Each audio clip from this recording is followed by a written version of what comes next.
Hello student, welcome back to my YouTube channel Arihant lecture. और guys, आज के इस वीडियो में हम बात करने वाले हैं आपको बोर्ड एग्जाम में संदर्भ कैसे लिखना।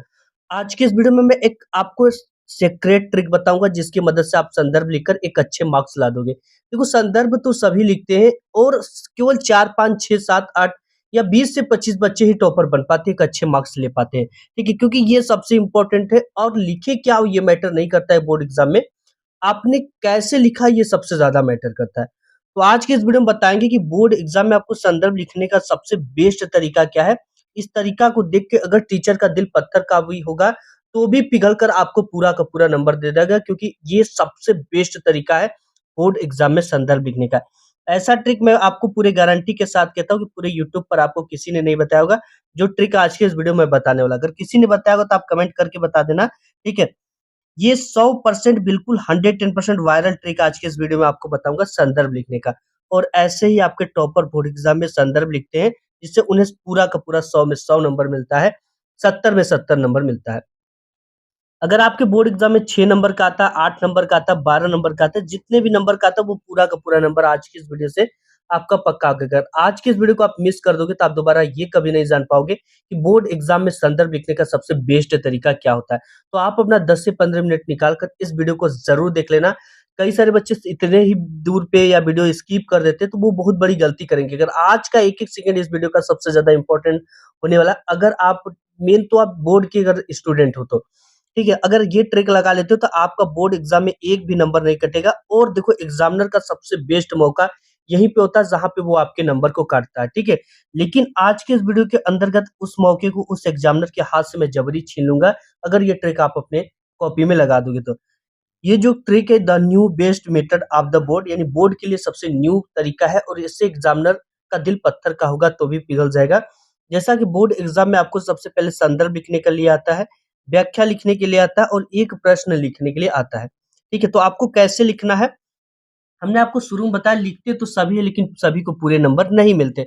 और ये एक ऐसा मौका होता है जहां पे एग्जामिनर के हाथ में नंबर काटने का एक हथियार लग जाता है, लेकिन वही हथियार मैं आज की इस वीडियो में उसके टीचर के हाथ से छीनकर आपके हाथ में रख दूंगा। सबसे पहले आपको आता है खंड ब, और खंड ब में मिलता है आपको वर्णनात्मक टाइप के प्रश्न। और इसका आंसर आपको आंसर शीट पे देना है, और इस सब का बहुविकल्पी का तो आपको देना ही है। लेकिन इसका आंसर शीट पे कैसे लिखना, बहुविकल्पी आप कितना भी पुअर हैंड राइटिंग में लिख दोगे, आपके अगर सही है तो पूरा का पूरा नंबर मिलेगा। लेकिन ये जो होता है यहीं से नंबर आपके कटना और बढ़ना स्टार्ट होता है, ठीक है। और इसके लिए आपको 2 घंटे का समय मिलता है। और इसको लिखना कैसे है सबसे ज्यादा ये इंपॉर्टेंट है। ये गद्यांश देता है, 21 नंबर के अंतर्गत आता है कि निम्नलिखित गद्यांश पर में से किसी एक के नीचे दिए गए प्रश्नों के उत्तर को आपको देना है। तो देखो, यहाँ पे एक गद्यांश है कि उपयुक्त गद्यांश का संदर्भ लिखिए। ठीक है, संदर्भ लिखने ये आता है 2 नंबर का। तो संदर्भ लिखने से भी ज्यादा इंपॉर्टेंट क्या है, अपनी कॉपी की शुरुआत करना। ये हमारे पास आंसर शीट है और इस आंसर शीट की मदद से मैं आपको बताऊंगा कि बोर्ड एग्जाम में संदर्भ और व्याख्या को कैसे लिखा जाता है, ठीक है। तो सबसे पहले ये जो कॉपी मिलेगा इसका ये हेड होता है। इस हेड पे आपको क्या लिखना है, आपको लिखना है खंड ब, क्योंकि ये जो क्वेश्चन आता है खंड ब के अंतर्गत आता है। तो यहाँ पे हमने लिख दिया खंड ब। यहाँ पर देखिए हमने खंड ब लिख लिया, ठीक है, क्योंकि ये जो क्वेश्चन आता है खंड ब के अंतर्गत आता है। अब देखिए, सबसे इंपॉर्टेंट है कि खंड ब में जो आता है वो आपका वर्णनात्मक टाइप के प्रश्न आता है। तो सबसे पहले आपको ऊपर जिसे हमने खंड ब डाला, स्केल से नीचे पाई खींचा और यहाँ पे आपको लिखना है वर्णनात्मक प्रश्न।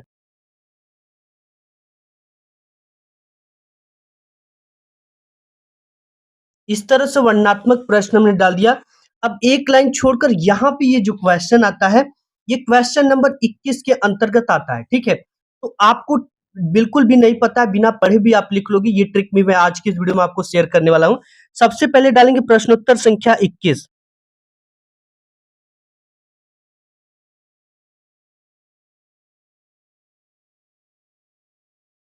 प्रश्नोत्तर संख्या 21 डाला, स्केल से इसके नीचे डबल पाई खींच देंगे। अब देखिए हमने इसके नीचे स्केल से डबल पाई खींच दिया। अब आपको क्या करना है, यहाँ पे आप देख सकते हो पहले नंबर पे इस पे क्या दे रखा है कि उपयुक्त गद्यांश का संदर्भ लिखिए। ठीक है, क्या लिखना है, उपयुक्त गद्यांश का संदर्भ लिखना है। लेकिन संदर्भ लिखने से भी ज्यादा इंपॉर्टेंट ये है कि आपको ये एग्जामिनर को बताना है कि आपने किस संदर्भ किस गद्यांश को हल किया है। जैसे आप में 2 गद्यांश देता है, एक ये देता है, एक अथवा करके ये देता है, ठीक है? तो हम एक गद्यांश को जिसको भी हल कर रहे हैं, उसके शुरू के 1 से 2 अक्षर एंड लास्ट के 1 से 2 अक्षर ज़रूर लिख लेना है और लिखने से पहले एक संकेत दे देना है गद्य के रूप में। ऊपर से एक लाइन छोड़ना है और यहाँ पे लिखना है गद्य। गद्य हमने लिखा और शुरू का 1 से 2 अक्षर क्या है? हे भगवान है। सबसे पहले यहाँ पे लिखेंगे हे भगवान। इसके बाद आपको लास्ट का अक्षर क्या है? बना रही है, ठीक है? तो आपको इसको डैश डैश कर देना है।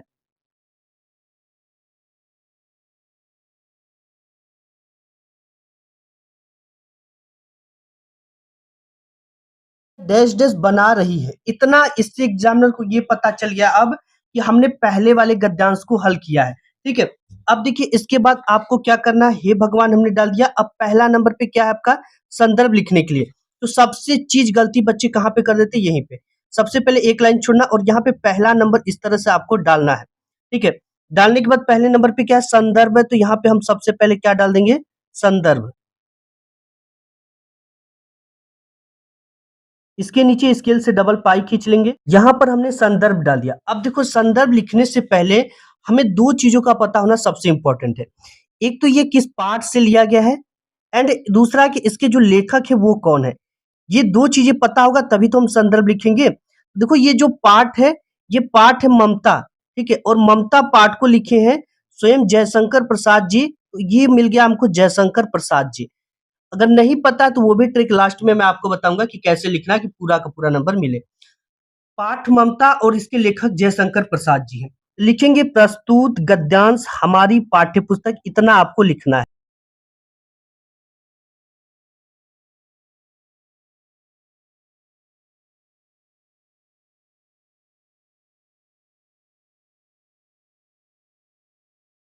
ठीक है, प्रस्तुत गद्यांश हमारी पाठ्य पुस्तक।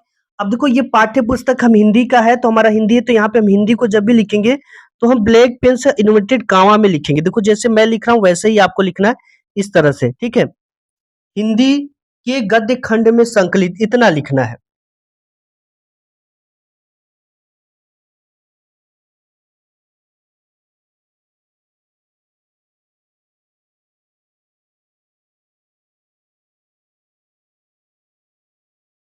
गद्य खंड में संकलित ये किस पाठ से लिया गया है?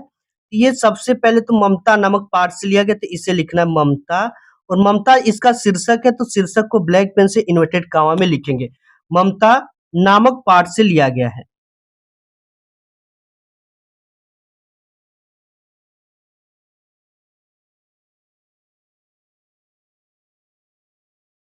ठीक है, इतना हमने लिख दिया कि नामक पाठ से लिया गया है। अब इसके बाद लिखेंगे इस पाठ के लेखक, ठीक है? इसमें हम देखेंगे लेखक, इस पाठ के लेखक। अब देखिए इस पाठ के जो लेखक है वो स्वयं जयशंकर प्रसाद जी थे। इन्हें किस पेन से लिखेंगे? ब्लैक पेन से लिखेंगे और इन्वर्टेड कॉमा में हर समय लिखेंगे, जयशंकर प्रसाद।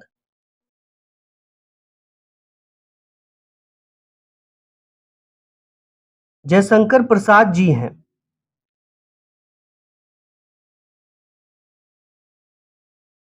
देखिए ऐसे आपको संदर्भ लिखना है, ठीक है? संदर्भ में क्या है? पहला नंबर डाला है, प्रस्तुत गद्यांश हमारी पाठ्य पुस्तक हिंदी के गद्य खंड में संकलित ममता नामक पाठ से लिया गया है और इस पाठ के जो लेखक है वो जयशंकर प्रसाद जी हैं। ऐसे इसका पूरा का पूरा आपको 2 नंबर मिलेगा। एंड इसके बाद आपका दूसरा नंबर देखो कैसे हल करना, सबसे इंपॉर्टेंट चीज ये है। दूसरा है कि रेखांकित अंश की व्याख्या कीजिए। व्याख्या किसे की करनी है, ये आप गद्यांश से देख सकते हो। गद्यांश के कुछ शब्दों के नीचे एक रेखा, एक लाइन खींची गई इस तरह की। इसी की व्याख्या हमें अपने शब्दों में करना होता है। फॉर एग्जाम्पल जैसे फेर दीजिए, वापस कर दीजिए पिताजी, मैं कांप रही हूँ, ठीक है? मुझे डर लग रहा है। इसी को अपने शब्दों में लिखना होता है। सबसे पहले इसमें हेडिंग क्या होगी? दूसरा नंबर डाला जाएगा एंड रेखांकित अंश की व्याख्या, ये हेडिंग रहेगी। देखो इस हेडिंग को देने से पहले 1, 2, 3 लाइन का आपको गैप करके तभी इसको लिखना है। इससे एग्जामिनर को ये पता चलता है इसके बाद आपने नेक्स्ट क्वेश्चन को हल किया है। यहाँ पे दूसरा नंबर है तो दूसरा नंबर जरूर डालना है, आपको भूल नहीं जाना है। अब यहाँ पे लिखना है रेखांकित अंश की व्याख्या।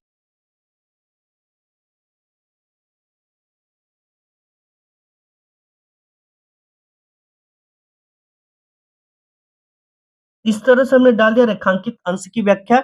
इसके नीचे स्केल से डबल पाई खींच लेंगे। देखिए हमने यहाँ पे डाल दिया रेखांकित अंश की व्याख्या। हमने आपको शुरू में ही बताया व्याख्या किसकी करनी है, यहाँ से लेकर यहाँ तक के शब्दों के नीचे की रेखा एक लाइन खींची गई है, इसी की व्याख्या हमें अपने शब्दों में करनी है। तो सबसे पहली चीज जो शुरुआत करनी है वो कैसे करना है? देखो शुरुआत लिखना है प्रस्तुत गद्यांश में लेखक कहता है, ठीक है? ये चीज आपको सबसे इंपॉर्टेंट चीज है। आप प्रस्तुत पंक्ति में भी लिख सकते हो या प्रस्तुत गद्यांश में। गद्यांश सबसे आसान होता है लिखना। लिख देना प्रस्तुत गद्यांश में लेखक कहता है कि।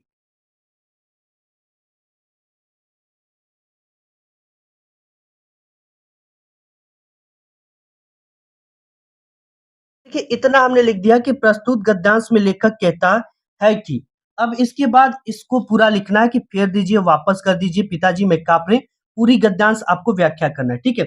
यहाँ पे कैसे करना है? अब यहाँ पे देखो लिखेंगे ये कि ममता नामक स्त्री अपने पिता से कहती है।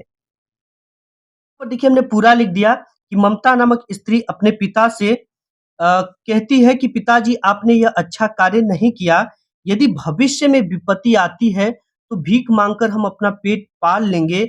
इस घूस लेने से तो कहीं श्रेष्ठ है भीख मांगना। इसकी चमक मेरे आंखों को खुलने नहीं दे रही, यानी मेरे आंखों को अंधा कर रही है। यानी किसी भी देखो जो विपत्ति होता है वो भगवान का दिया होता है ममता के अनुसार, और उसे कोई टाल नहीं सकता। और आप विपत्ति के समय इस घूस को ले रहे हो, सोने को ले रहे हो, जो कि आपके लिए बिल्कुल भी अच्छा नहीं है। ऐसे आपको पूरी व्याख्या लिखना है, ठीक है? अब व्याख्या के बाद एक प्रश्न आ जाता है, इसका आंसर देखो कैसे देना होता है। जैसे कि अपने पिता का कौन-सा कृत्य ममता को परम पिता की इच्छा के विरुद्ध लगा? देखो इसमें क्या है, जब इसका आंसर जो होता है पहले के दूसरे या तीसरे लाइन में मिल जाता है लगभग।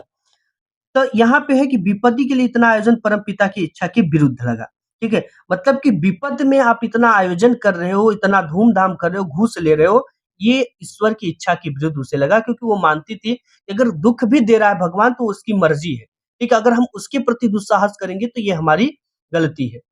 इसको लिखना कैसे है सबसे इम्पोर्टेंट चीज़ है ये भी, क्योंकि 2 नंबर का आता है, ठीक है? तो देखिए ये तो पूरा हमारा भर गया, अब नेक्स्ट पेज पर हम इसे लिखते हैं। तो देखिए यहाँ पर जब भी हम नेक्स्ट वाला लिखेंगे तो यहाँ पे तीसरा नंबर आपको ज़रूर डालना है।